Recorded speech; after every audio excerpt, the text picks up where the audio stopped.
പത്തരമാറ്റ serial ഏറ്റവും പുതിയ എപ്പിസോഡിലേക്ക് എല്ലാവർക്കും സ്വാഗതം. അങ്ങനെ നവ്യയുടെ 5-ാം മാസത്തെ ചടങ്ങ് അനന്തപുരി വീട്ടിൽ വെച്ച് നടക്കുകയാണ് കേട്ടോ. അപ്പോൾ എല്ലാവരും നവ്യയുടെ വായിൽ മധുരമൊക്കെ ഇങ്ങനെ വെച്ച് കൊടുക്കുകയാണ്.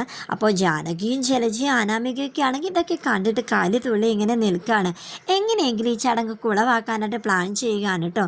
അങ്ങനെ മധുരം എല്ലാവരും വായിലൊക്കെ വെച്ച് കൊടുത്തു. മുത്തശ്ശിയാണെങ്കിൽ ഒരു നല്ലൊരു നെക്ലേസ് നമ്മുടെ നവ്യയൊക്കെ സമ്മാനമായിട്ടൊക്കെ കൊടുക്കുകയാണ്. അപ്പോൾ അനാമിക ഇതൊക്കെ കണ്ടിട്ട് ഇങ്ങനെ ദേഷ്യത്തോടെ നിൽക്കുകയാണ്. അങ്ങനെ ജ്യൂസ് എടുക്കാനുള്ള പേരിൽ ജലജയും ജാനകിയും കൂടെ അടുക്കളയിലോട്ട് പോവാണ് കേട്ടോ.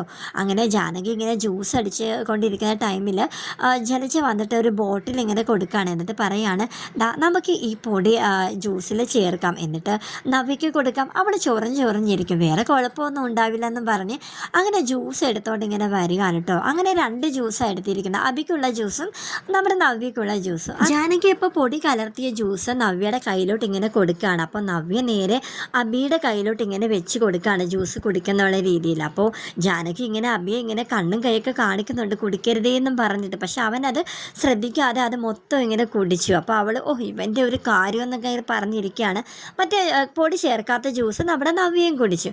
അങ്ങനെ കുറച്ച് നേരം കഴിഞ്ഞപ്പോഴത്തേക്ക് അബി പതിയെ ചൊറിച്ചിൽ തുടങ്ങി കേട്ടോ. അവന് ചൊറിഞ്ഞിട്ട് അവൻ അവിടെ ഇരിക്കാൻ വയ്യ. എന്നിട്ട് അവൻ എല്ലാവരും ചോദിക്കുകയാണ്, എന്താ നീ കിടന്ന് ഡാൻസ് കളിക്കുന്നത്? അല്ല, എനിക്ക് എന്തോ ഒരു ചൊറിച്ചിൽ പോലെ, ഞാനിപ്പോൾ വരാമെന്നും പറഞ്ഞ് അവനിങ്ങനെ മുകളിലോട്ട് ഇങ്ങനെ ഓടിക്കയറുകയാണ് കേട്ടോ. അപ്പോൾ ജാനകി ആണെങ്കിൽ എൻ്റെ ദൈവം, എൻ്റെ മോൻ ഇത് എന്ത് പറ്റിക്കാണെന്ന് പറഞ്ഞുകൊണ്ട് ആ പൊടി പ്രവർത്തിച്ചു തുടങ്ങിയല്ലോ എന്നൊക്കെ പറഞ്ഞ് അവൻ്റെ പുറകെ ജാനകി വെച്ച് വിടുന്നുണ്ട് കേട്ടോ. ഈ സമയത്ത് തന്നെ നയനക്ക് ചെറിയൊരു തലകറക്കം പോലെ ഉണ്ടായി കേട്ടോ. അപ്പോൾ ആദർശ് നയനയെ മുറിയിലേക്ക് കൊണ്ടുപോവുകയാണ്. അപ്പോൾ ദേവയാനി ആണെങ്കിൽ, അയ്യോ എൻ്റെ മോൾക്ക് ഇത് എന്ത് പറ്റിയെന്ന് ഇങ്ങനെ മനസ്സിൽ ഇങ്ങനെ പറയുകയാണ്. എന്നിട്ട് നേരെ പൂജാമുറിയിലേക്ക് ചെന്നിട്ട് പ്രാർത്ഥിക്കുകയാണ്, എനിക്ക് എന്ത് വന്നാലും നയനമോൾക്കൊന്നും വരില്ല ഈശ്വരാൻ ഇങ്ങനെ പ്രാർത്ഥിച്ചുകൊണ്ട് ഇങ്ങനെ കരഞ്ഞുകൊണ്ട് ഇങ്ങനെ നിൽക്കുകയാണ്. എന്നിട്ട് മുറിയിൽ ചെന്നിട്ട് ബാം എടുത്തുകൊണ്ട് പോയി ആദർശിൻ്റെ നയനയുടെ മുറിയിലേക്ക് ചെല്ലുകയാണ്.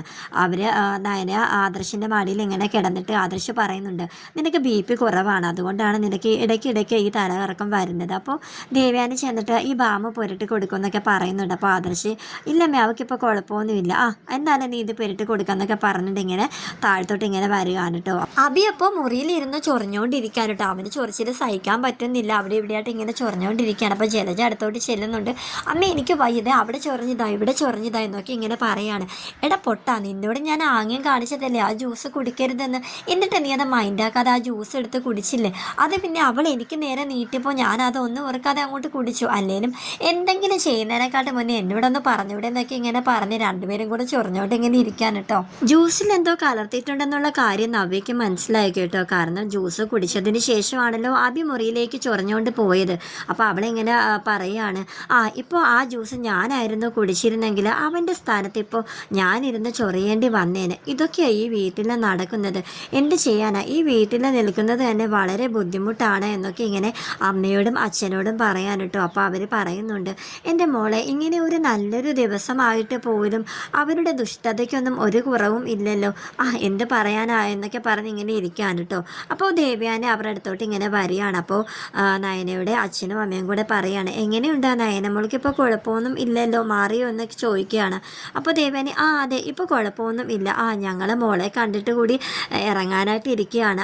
അതെയോ, അങ്ങനെയാണെങ്കിൽ ഞാൻ അവളെ പോയി വിളിച്ചുകൊണ്ട് വരാമെന്നും പറഞ്ഞ് ദേവയാനി പിന്നെയും മുറിയിലേക്ക് പോവാണ് കേട്ടോ. അങ്ങനെ പോകുന്ന സമയത്ത് അനിയുടെ മുറിയിൽ അനിയും അനാമികയും കൂടെ സംസാരിക്കുന്നത് ദേവയാനി കേൾക്കുകയാണ്. ഇങ്ങനെ അനാമിക അപ്പോൾ അനിയോട് പറയാൻ കേട്ടോ, ഈ വീട്ടിൽ ആർക്കും എന്നെ തീരെ ഇഷ്ടമല്ല, എന്നെ എല്ലാവരും കൂടി ഒറ്റപ്പെടുത്തുകയാണ്, എന്നെ ശ്രദ്ധിക്കാനൊന്നും ആരും ഇല്ല എന്നൊക്കെ. അപ്പോൾ അനി പറയുന്നുണ്ട്, അതൊക്കെ നിൻ്റെ വെറും കോംപ്ലക്സ് മാത്രമാണ്, നീ ആവശ്യമില്ലാതെ ഓരോന്നൊക്കെ ആലോചിച്ച് കൂട്ടി ഇങ്ങനെ ഇരിക്കുകയാണ്, നല്ല മനസ്സോടെയൊക്കെ ഇരിക്കണം എന്നൊക്കെ ഇങ്ങനെ പറയാൻ കേട്ടോ. അപ്പോൾ അനാമിക പറയുന്നുണ്ട്, അതെങ്ങനെ, എൻ്റെ മനസ്സ് ചീത്തയാക്കാനായിട്ടല്ലേ അവൾ ഇങ്ങോട്ട് വന്നത്, അവളെ ഫോൺ ചെയ്ത് ഞാൻ പറഞ്ഞതാ ഈ ചടങ്ങിന് അവൾ എത്താൻ പാടില്ല എന്ന്, എന്നിട്ട് അവൾ വന്നില്ലേ. ഇതൊക്കെ കേട്ട് ദേവയാനി പുറത്ത് നിൽക്കുന്നതായിട്ടാണ് എപ്പിസോഡ് വൈൻഡപ്പ് ചെയ്തിരിക്കുന്നത്.